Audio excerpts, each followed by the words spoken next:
Welcome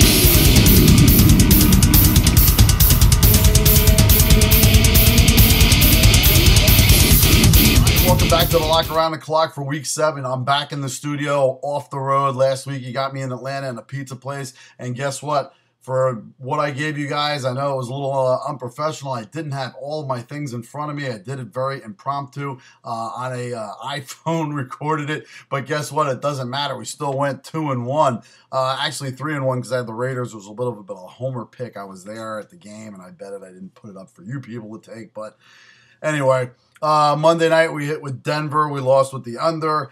We also hit in the second half over the 21. And then last night or Thursday night we hit with Seattle, and I had a parlay for you. Seattle and the under. We hit with both. We were tearing it up. We were in fuego. We were well over the mark. As a matter of fact, we're 17-7-1 on the season. ATS. That's against the spread.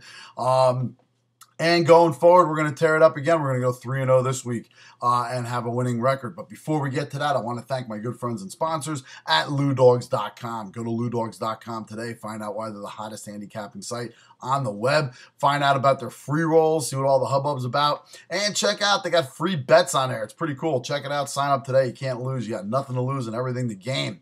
Now on to the 1 o'clock lock for this week. The 1 o'clock lock, we have Washington, yes, visiting the Giants. And I know the Giants are the Super Bowl world beaters. They went out to San Fran and just pasted them last Sunday. But they're playing a Washington team that swept them last year, number one. Number two, this is a completely different, this is a better Washington team than they faced last year. RG3 is just a whole nother dynamic in himself. And I always say I love the Giants when they're on the road as underdogs. At home, giving up points in a game that they should probably win is always scary. And Washington does play them very tough. They're laying 6 here to the Skins. I love the Skins getting 6. I'm not saying the Skins are winning this outright. It's going to be a tough game. It's going to be a little bit of a battle, but I do like Washington's running ability against what the Giants have shown me as far as being able to stop the run. Giants are dealing with some injuries offensively and defensively, but I do really like the Washington Redskins on the roll that they are on. RG3 with the confidence he has. Look for them to come out smelling like a rose, take the 6 points, and sleep like a baby in this one. Now on to the 4 o'clock lock. I don't know if you guys realize this, but there's only 2 4 o'clock games.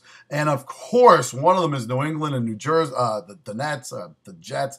I can't really keep track of that team because they're not in New Jersey, they're not in New York, they're not really that good.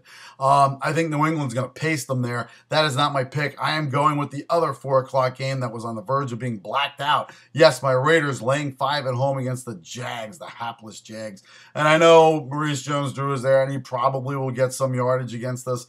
But I think Blaine Gabbert or whoever's going to be back there for them by the end of the game is going to be in real big trouble. Carson Palmer, he needs to win this game. The Raiders need to win this game. They're at home. They should win this game handedly. McFadden should just have a monster day. Denarius Moore should have a tremendous day.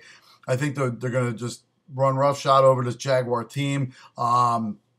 Take the Raiders, lay the 5, sleep like a baby again. On to the 8 o'clock lock. I love this game for multiple reasons. Cincinnati, yes, is going into the big ketchup bottle. Or actually, they're home getting points from Pittsburgh, getting 1. The total in this game is 45. I'm going with the over in this game, folks. Number one, we're going to parlay something too with Cincinnati, but the over in this game is a beautiful thing. I think this is going to blow well over the top. Let's face it, Cincinnati really hasn't been able to stop too many people, especially somebody like Ben Roethlisberger who has all the weapons there and will be able to throw on Cincinnati. He always does.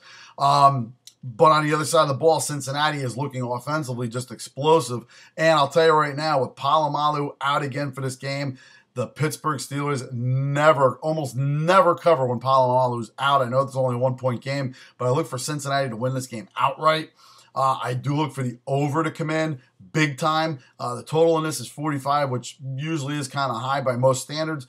But like I said, I think Andy Dalton and that offense is going to be able to put up points and numbers on this defense. The Raiders were able to do it a couple weeks ago at home. I look for Cincinnati to be able to do the same thing here. Tennessee put up all kinds of points on Pittsburgh, or move the ball anyway. This team is much better. Take Cincinnati, go over the total. That is the 8 o'clock lock. Until next week when we go to week 8, take it to the book, take it to the bank, and as always, follow me on Twitter at GenoT32, and have a great weekend. Until next week, you take it easy.